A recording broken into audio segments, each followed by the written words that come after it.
মানুষ আমাদের নিজ দেশে থেকে আমরা পরামর্শ দিবেন।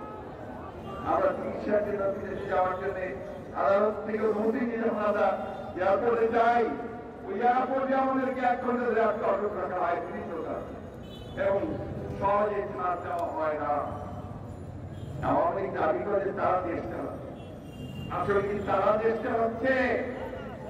তারা দেশ চালায় না, অদৃশ্য শক্তি দেশ চালাচ্ছে বন্ধুরা। এবং যাদের নির্দেশে তারা আজকে বাংলাদেশে মানুষের অধিকারগুলোকে কেড়ে নিয়েছে। আজকে বাংলাদেশ স্বাধীন হয়েছে, দেশ ৫৫ বছর হয়েছে, দেশকে মর্মান্তিক কিছু করতে পারে না। এখন পর্যন্ত এই দেশের মানুষ স্বাধীন হতে পারে, তাদের ন্যূনতম যে অধিকার, নাগরিক হিসাবে সেই ভোটের অধিকার থেকে তারা বঞ্চিত হয়েছে।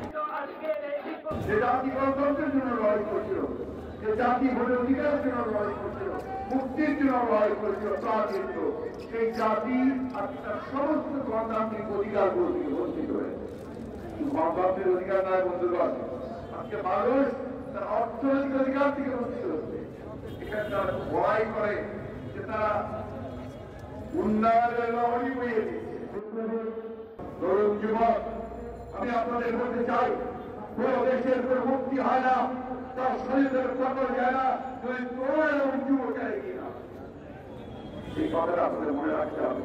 শুধু ঠিক ঠিক বললে চলবে না, শুধু জেল থাকলেই চলবে না, আপনাদেরকে এগিয়ে আসতে হবে, এগিয়ে আসতে হবে।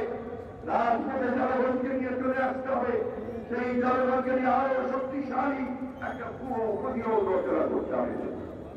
অন্যথায় আমার স্বাধীনতা, আমার সর্বমুক্ত সব সাথে সরকার করতে চাই। এই পর্যায়ে